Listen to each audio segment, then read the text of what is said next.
How are you guys doing? Everybody hear me okay? Yeah. I was talking to actually some of the students, and it reminded me how old I am. I was here, was it 4 years ago? Some of the students said they met me when they were freshmen, and now they're seniors. So just reminds me of how quickly time passes by and how old I am. So thank you guys for having me. It's really an honor to come back. For those who don't know, I actually graduated from UTSA a long time ago when they didn't have a basketball team, or I'm sorry, a football team. I graduated in 2007. So, and this place has definitely changed a lot since the last time I was here. So it's always a pleasure to come back and speak to a similar group, which I was a part of when I was here as well. So for those who don't know me, I am Dr. Antonio Webb. I'm a 5th year orthopedic surgery resident, 6 months away from graduating residency. Next year, I'll be going to do a spine fellowship to be a spine surgeon in Plano, Texas. So it's a 1-year fellowship. So you guys are going to learn a little bit about me and my story today. But a little bit more about me. I'm from Shreveport, Louisiana. That's where I grew up and was raised. I went to a middle school called Hollywood Middle School and went to a Fair Park Medical Careers Magnet program, and that's the reason why I'm a doctor today, because of that program. I always wasn't a perfect kid. You may think about doctors and, you know, they were perfect kids growing up, didn't get into any trouble. I was the complete opposite of that. I got into a lot of trouble, actually. Started hanging around the wrong crowd. And it was actually one time in high school when I even thought about dropping out. I went to my principal's office and then looked at, my dad was there and the principal, because I told the principal that I wanted to drop out of school. And she looked at me and she said, "So is this what you want to do? We can make that happen." And I looked at my dad, and my dad had tears coming down his eyes. And I've never seen my dad cry before until that day, so I decided to stay in school, and I'm glad I did. In Louisiana, where I grew up, is actually the world's prison capital. It has an incarceration rate higher than any other states in the US, and also higher than some countries like Iran, Germany, Iraq. The incarceration rate in Louisiana is actually the highest out of any of these places. And when I was growing up, Shreveport was actually ranked the 12th most dangerous state in the US. It was said that 1 in 3 black males would go to prison at some time in their lifetime. I saw this to be very true. I had several close family members that went to prison when I was younger. My little brother went to prison and was sentenced to a juvenile life sentence for armed robbery. My little sister did time in prison. And ever since I was younger, my mom has been in and out of prison and on and off drugs my whole life. My mom was actually shot and is paralyzed from her waist down from her drug addiction. So this was very evident kind of growing up in Louisiana, and I thought I was going to fall victim to the streets as well. But one thing that I did, I made a vow to kind of stick to the books. Ever since this Medical Careers Magnet program in Louisiana, I decided that I wanted to be a doctor. And it was then that I made that decision that I would do everything possible in my kind of mind and possibility to become a doctor, and that's what I did, and I stuck to it. So what I did was I joined the U.S. Air Force at age 17. I ended up doing 8 years in the Air Force, went to Iraq in 2005 as a medic. While in the military, I went to school at nighttime, went to school on the weekends, internet courses, and it took me almost 7 years to get my degree. I finally, in 2005, transferred to UTSA and finished my last 2 semesters, but I probably went to about 6 different schools, St. Philip's, Northwest Vista, Park University, any school that I can possibly take a class at due to my military obligations. I was working full-time in the military, kept having to drop classes due to military obligations, and I wasn't going to take no for an answer. The military wants you to be all about the military, and I just didn't really tell people that I was going to school. I just got off work at 4 or 5 p.m. and went to school at nighttime, or when I was working night shift, I would work from 6 p.m. to 6 a.m., and then go to school from 7 to 12 and do it all over again. So it prepared me well for residency. You don't really sleep in residency. So I was really prepared for that part. And like I said, I graduated from UTSA in 2007. So this is actually a picture of me right outside of Baghdad in Iraq. My job was a medic, so we took care of all the wounded soldiers, all the The casualties that were there, the gunshot wounds, the IEDs, the blast injuries. We saw it all. It was actually the busiest, most bombed and attacked base at that time in Iraq. This is where we worked out of right here. This is our camp. Basically, I was part of a group that can go anywhere in the world and set up a fully functional hospital in less than 24 hours. So this is our hospital right here, actually. This is the front portion of the ER right here. Back here, we had a ward where patients, the general patients. Further back was the ICU. We had an operating room, CAT scan. So anything that you can think of in a hospital in a wartime situation, that's what we had. And these bunkers right here are basically when we got attacked, which was maybe 3 to 4 times per day when they shot rockets at us and grenades. We would go into these bunkers, put our gear on, and then stay in there until we were told that it was okay to come out. This is actually inside one of the wards in the hospital. Most of these patients here are Iraqi. They range from injuries from, like I said, blast injuries, gunshot wounds, car bombs. All these patients had various injuries, and this is where we took care of them. This is a view over Baghdad right here. And this picture here, can you guys see anybody in that picture? Well, they see you. There's snipers up there. There's a sniper right here, a sniper right there, and one over here. And these guys, they took care of us while we were out there. The enemy wasn't too far away. They lived in a village that was maybe 100, 200 yards away, separated by a fence. And what they would do is get our coordinates to our base and our camp and then shoot rockets at those coordinates. So they actually came really close to hitting us. I was actually in the country maybe for a couple days taking care of a wounded soldier, and I just heard a big go over my head and hit the ground. What it was a rocket that had actually been shot close to our camp, maybe from here to back in the back, but it was a dud. It didn't explode. So the explosive ordnance team, which is a portion of the military that detonates bombs, they came and took care of the bomb, but I'm glad that missile that they shot didn't go off because I probably wouldn't be here standing talking to you guys if it did.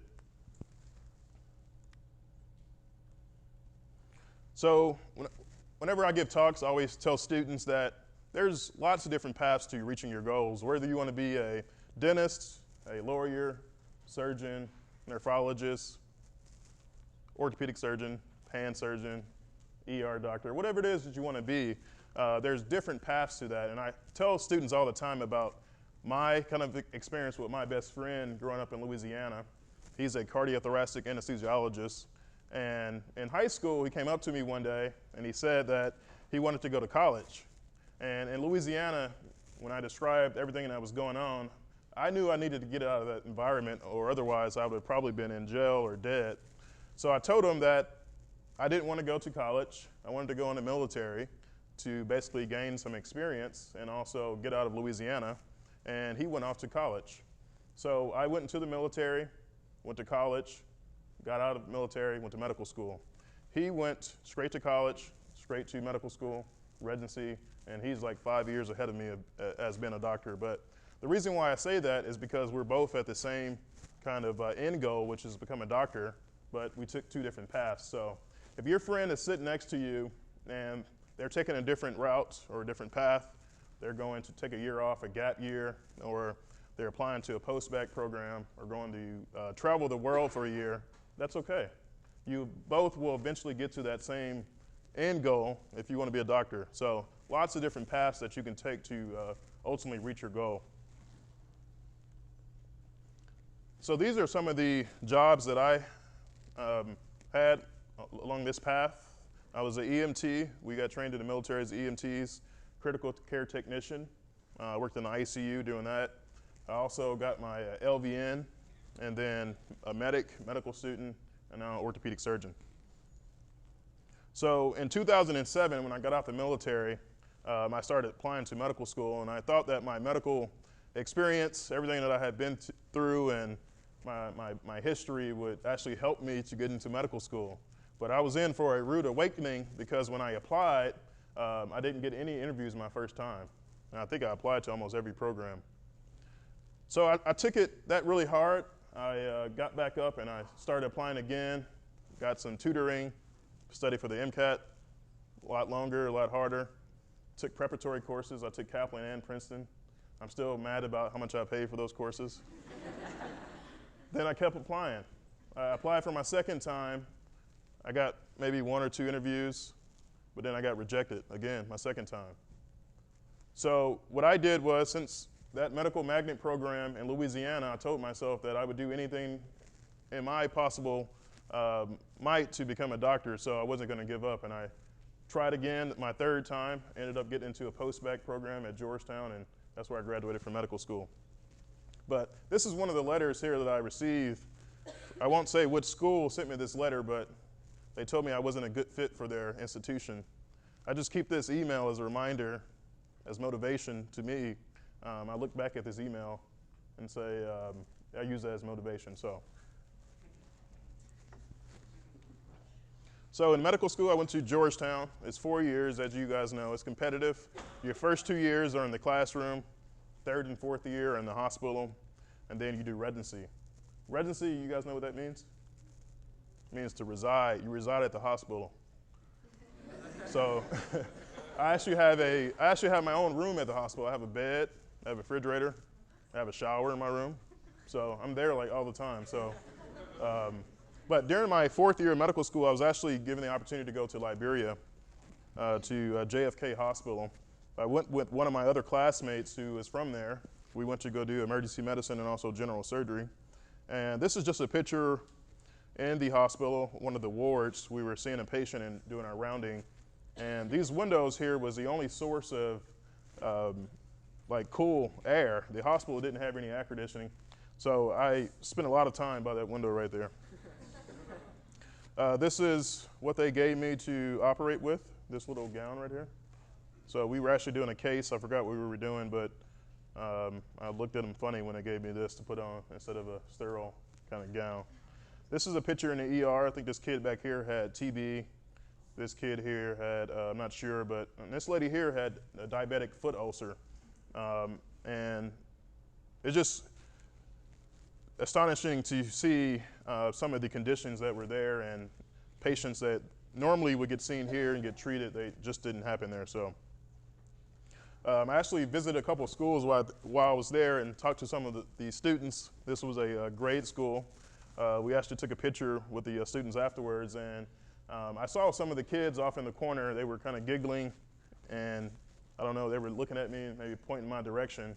And I went over to them. I was like, "What are you guys laughing at?" And they basically said that my lips were really pink. So I thought that was pretty funny. So in residency, how do you choose a particular residency? So you go through medical college, you go through medical school, first 2 years classroom, then you start doing your rotations and you figure out what you want to do. So one of my professors in medical school stated that in order to choose a specialty, you have to think about 4 things: money, passion, lifestyle, or prestige.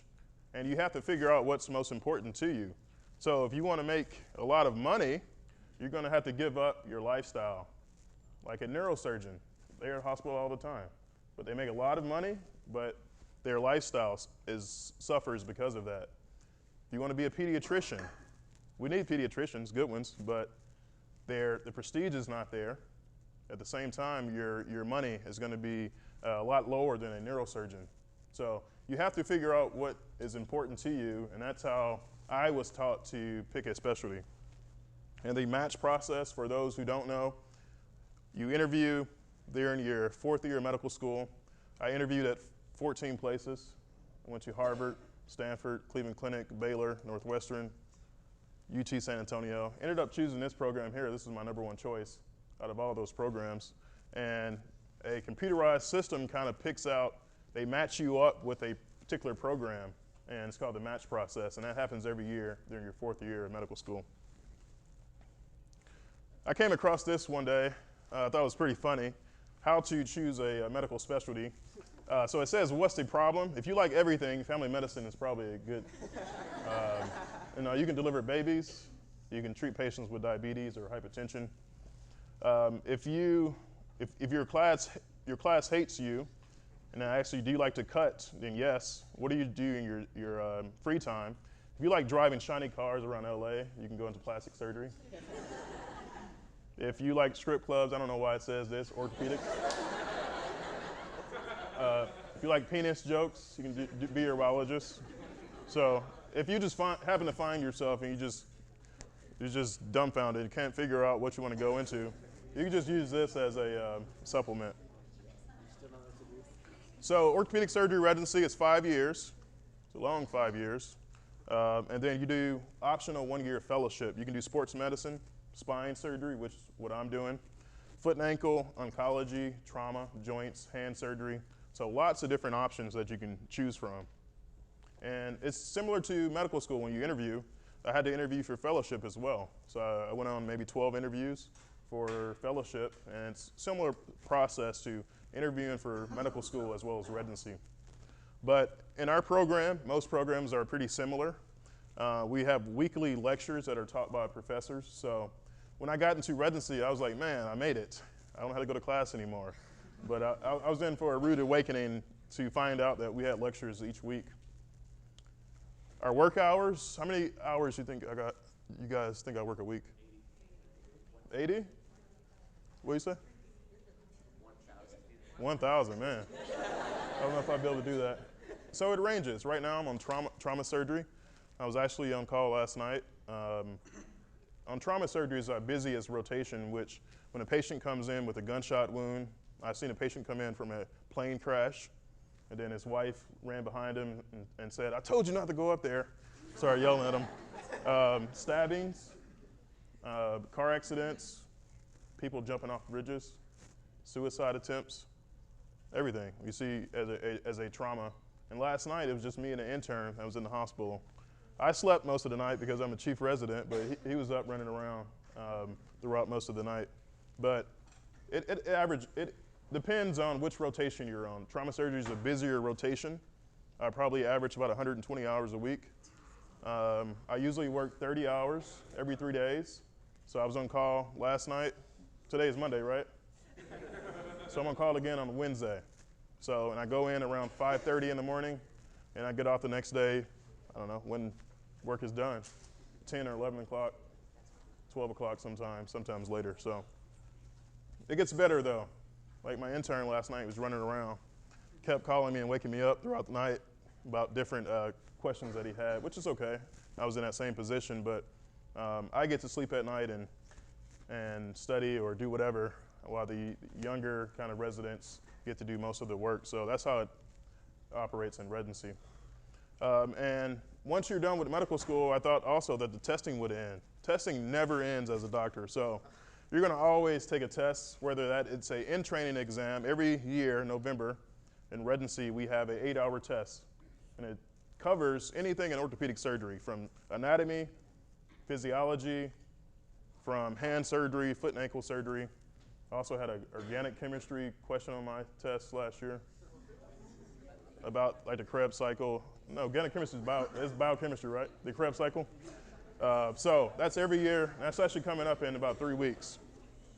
And then after your residency, we take our board exam to become board certified. So I have that coming up in July of this year. So testing never ends. And even after you finish your residency and all your training, you have to take a certification exam every few years. So get used to testing, learn how you test best, and just develop really strong study habits kind of early on. These things will really help you in the long run. So as an orthopedic surgeon, how many people have broken a bone before? What did you break? Yeah. My wrist. Your wrist? Did you get it fixed? Yes. You did? Okay. Anybody else? What did you break? Radius. Your radius? Everybody's breaking their wrists. Who else? Both of your feet? Wow. What were you doing? Yeah. You fell? Yeah. You broke something? Yeah. I've actually never broken a bone before, which I think I've actually had an injury to my hand when I was playing basketball. I crossed this guy over. He went the other way. No, I'm just playing, but I think it's called a gamekeeper's thumb, but I've never actually broken a bone. But as orthopedic surgeons, I fix basically bones for a living. Patient comes into the ER, they break their hip, they can't walk because of their broken hip, and I can take them to surgery and give them a hip replacement or fix their wrist, like they said. Any long bones, like your tibia or your femur, that's what orthopedic surgeons do. In spine surgery, patient has a disc herniation, or it's called spondylolisthesis, which is a slippage of your vertebrae. We fuse the back for different reasons. So that's spine surgery. Depending on your specialty, that will dictate what type of surgeries you do.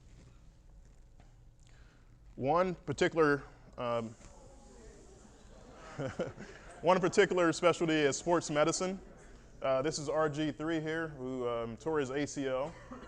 And this is Paul George in actually a game who broke his tibia. And each of these sports teams, they have physicians who work for them. They're orthopedic surgeons, and they take care of these injuries. So this is a tibia fracture here. This is, we see a lot of these. I actually fixed one of these last night. And what we do is we put a metal rod, we go through their knee here, and put it on the inside of their bone, and it kind of stabilizes the bone until it heals. This is actually what Paul George has when he broke his tibia. This is a patient that I did maybe a month ago who had this fracture of his intertroch fracture here. He also had this is the femur. He had a femoral shaft fracture. So what I did was I took him to surgery. You can see how many staples I had to put in him. That was a big incision. And I put a metal rod through his knee here. It went up through the bone. I put some wires around this area here. And I put a screw up top right here. I actually was looking at home and I found this is a similar rod. It's called a DHS, dynamic hip screw. And basically we use this to fix patients' hips. This is one of the ways. This is who broke their wrists. Who was that? You have a plate like this in your wrist? I didn't see it. You didn't see it? Yeah. So this is a little plate that we use to fix wrist fractures. This is a stem that we use in a patient who has a hip fracture. We put this stem inside their bone. And this is the metal cut that goes inside their hip right here. You guys can pass these around. So that's titanium. Titanium has a Young's modulus. Did you guys learn about that? Yeah, okay. Really close to bone, so that's why we use titanium implants. So this is a picture of the distal radius, like we said. This is a fracture here. We go in and put a plate and some screws. Really dangerous area right here. You have your radial artery, all your tendons and stuff like that, so you really have to know your anatomy. And this is a patient that I did a hip replacement on. She came in after she fell, and I went in and did a hip replacement. And as a chief resident, we get a lot of autonomy, so it's just me and another resident. My staff usually comes in, he looks, asks me, do I need anything? Do I feel comfortable doing the case? And I do the case. So that's what residency is all about. It's about you get autonomy as you go up and through the years. A joint surgeon, that's a fellowship that you can do. Anyone has a grandmother or a grandfather who has a hip or knee replacement? Yeah, so this is what you do. You have your knees replaced? Awesome. How are they doing? Oh, they're doing well. She's doing well. Yeah. She had her knee replaced. She did? Excellent. How's your knee doing? Excellent. 6 years? Good. So this is a specialty in orthopedics that patients who need hip or knee replacements or reconstructive aspects of their hip or knee, we wear these spacesuits here to protect us from all the fluids. And this is me about to do a hip replacement. This is me in surgery here. And this is how it looks once we open up the knee. These are metal implants that we cut the femur and also cut the tibia. And this is what it looks like on the x-ray afterwards. A unique aspect of this is we use navigation, basically a computer that tells us where to make our cuts, so everything is really precise. So this is a computer navigation that we can input the patient's data, and it gives us some endpoints. We apply these instruments here, and that's how we cut the bone from the tibia and also the femur. So foot and ankle is another specialty that you can do in orthopedics. This is a patient, 15 years old, who had an ATV accident and came in with this wound on the outside of his foot here. When that happens, we need to cover this area. There's bone, there's tendons there that need to be covered. So we actually involve this guy who's a plastic surgeon. He's a hand surgeon. And what they do, they provide coverage for us. So in this case here, we took a muscle from one part of the body. We took the artery, the nerve, and all of the connections between that muscle, and we hooked it up to the bottom portion of the foot here. So how long do you guys think that case took? 48 hours. 48 hours? Man, I would die. It's about 13 hours. So a long case. This is just a picture of the vessel here.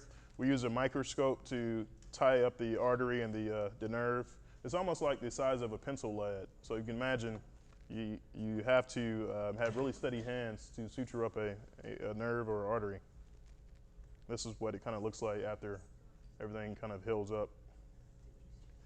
This is oncology, orthopedic oncology, cancer of the bone, soft tissue, patient who has osteosarcoma or synovial sarcoma, different types of cancer of the bone.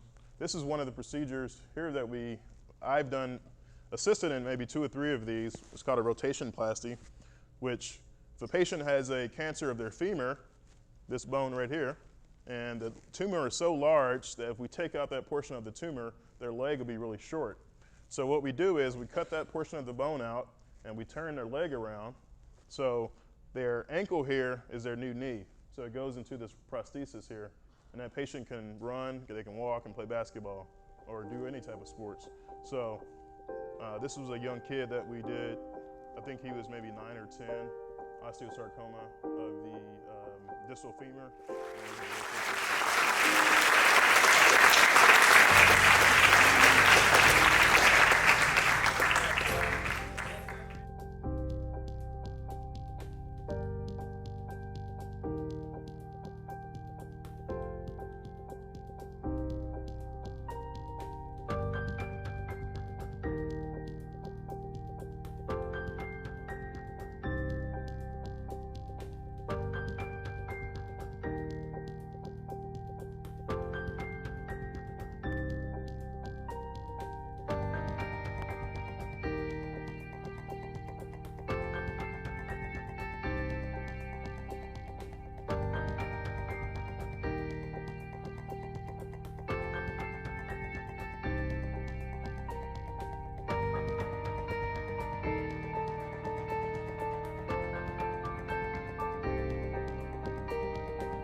My name is London Kemp. I happen to be 19 years old, and today was my first time meeting Dr. Antonio Webb. He's been one of my absolute biggest inspirations over the last few years. I've watched pretty much every video he's produced, and it's one of the very, very most motivational pieces that I've ever been grateful to be a part of. So I'm really, really grateful, very thankful for that. Thank you.